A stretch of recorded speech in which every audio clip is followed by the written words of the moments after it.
गेलेलंच नाहीये, असा एकही दिवस गेलेला नाहीये. म्हणजे प्रश्न असा आहे की ती रेल्वे चालते कशी, म्हणजे हे जगाला एक आश्चर्यच आहे.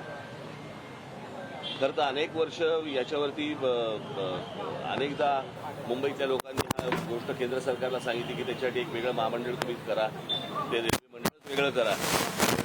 अजूनही काही होत नाहीये त्या सगळ्या गोष्टींसाठी. आणि रेल्वे मुळात एक गोष्ट आपण बघितली पाहिजे याच्यातनं की या शहरांचं, सगळ्याच आपल्या शहरांचं काय झालंय. नुसता हा रेल्वेपुरता नाहीये. एका मुलाखतीमध्ये पण मी सांगितलं होतं की हा सगळ्या शहरांचा आपल्या विचका झालेला आहे. एक रिडेव्हलपमेंटच्या नावाखाली रस्ते नाही आहेत आणि नुसत्या उंच उंच इमारती उभ्या राहत आहेत या सगळ्या ठिकाणी. आणि रस्ते नसल्यामुळे पार्किंगची व्यवस्था नाही, पार्किंगची व्यवस्था नाही म्हणून ट्रॅफिक अडला जातो. कित्येक, मी तुम्हाला आता पुण्यामध्ये पण अनेक ठिकाणी असेल, मुंबईमध्ये तर अनेक ठिकाणी आहे, अनेक ठिकाणी, ठाण्यामध्ये अनेक ठिकाणी, की जर समजा कुठे आग लागली तर फायर ब्रिगेडचा बंब नाही जाऊ शकत तिकडे आतमध्ये. अशी आपली सगळी शहरांची अवस्था झालेली आहे. कोणी शहराचं प्लॅनिंग म्हणून मागे मी म्हटलं होतं टाउन प्लॅनिंग नावाची काही गोष्टच नाही आपल्याकडे.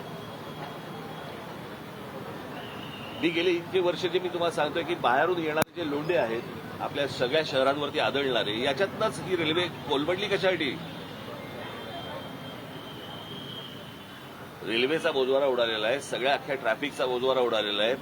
लोकांना चालायला फुटपाथ नाही आहेत, ट्रॅफिकसाठी वाहनांसाठी रस्ते नाही आहेत, कोण येतंय कोण जातंय माहिती नाहीये. नुसते तुम्हाला मेट्रो आणि त्या काय ते तुमचे बाकीच्या सगळ्या सोयी सुविधा करतात ना, ते काय मेट्रो आणि काय करतात ते मोनोरेल, ह्याने प्रश्न नाही सुटणार.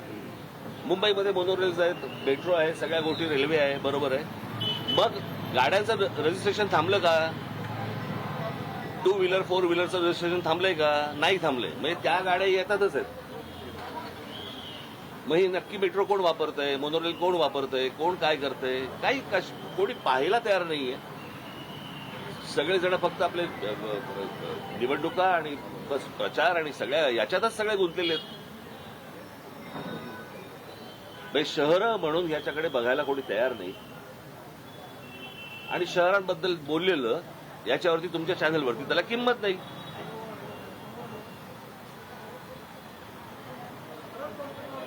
म्हणजे गेले अनेक दिवस जे राज ठाकरे उद्धव ठाकरे कधी एकत्र येणार ह्याच्या जेवढ्या बातम्या लावल्या तेवढा काळ तुम्ही ह्या जे मृत्यू गेलेले आहेत लोक आता रेल्वेमध्ये तेवढं लावणार आहात का?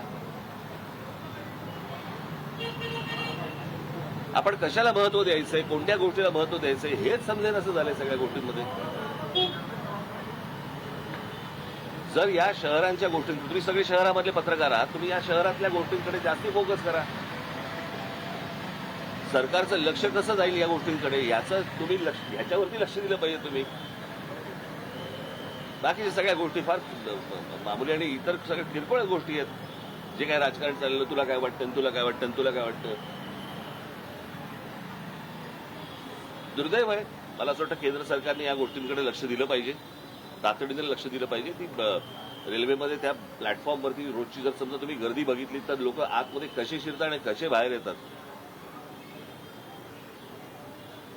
रेल्वेने प्रवास मीही केलेला आहे. कॉलेजमध्ये असताना मी 2 वर्ष मी हार्बरने प्रवास करायचो, त्याच्यामुळे मला माहिती आहे रेल्वेचा प्रवास काय असतो. आणि रेल्वे स्टेशनवरती गर्दी, त्यावेळेला गर्दी खूप कमी असायची तशी.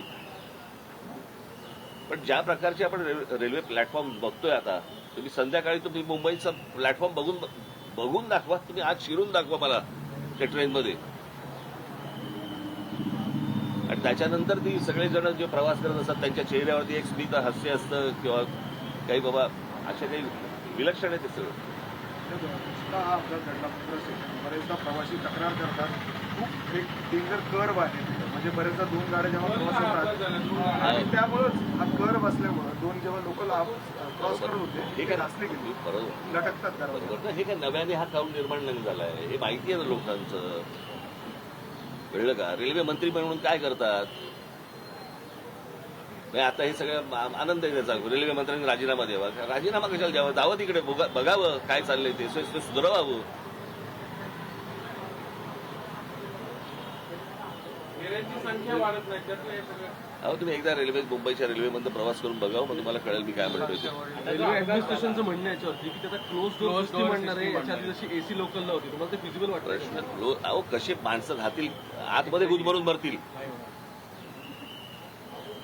किती गर्दी असेल कल्पना आहे का तुम्हाला? आजची पण भारीच लटकत होती. म्हणजे त्याची एक जागा बाबा बाहेर पडण्यासाठी पाहिजे, एक जागा आत जाण्यासाठी पाहिजे, काही नाही. जिथनं बाहेर पडतायत तिथनंच आत जातायत. बरं ज्याला उतरायचंय तोच परत पुढच्या स्टेशनवर जातोय. आता जो अपघात झाला त्यावेळेस तिथं सुविधा पण मदत कार्य पण लवकर पोहोचलं नाही. त्या बॉड्या अहो, होत्या. मागे पण नाही का तुम्हाला आठवत असेल मी त्याच्यावरती आंदोलन झालं होतं त्या ब्रिजमध्ये सगळे पडलं होतं. ब्रिज पडला होता आणि सगळं झालं होतं. असं सगळ्या ठिकाणी आहे. माणसाची किंमतच नाही हो आपल्याकडे देशात. सकाळी घरी गेलं तर संध्याकाळी येतं नाही माहित असतं. याचं कारण माणसाची किंमत नाहीये. हीच गोष्ट जर समजा जगात कुठेही घडली असेल ते कसे बघतात त्याच्या गोष्टींकडे. आपले हे सगळे जातात ना आता परदेशामध्ये जातात, सगळे जग बघून येतात. मग हे सगळे मंत्री संत्री जे जातात ते काय नक्की घेऊन येतात? तिकडची रेल्वे तुम्ही आणू नका, बाकी विचार तरी आणा. तोही नाहीये. फ्रस्ट्रेटिंग आहे.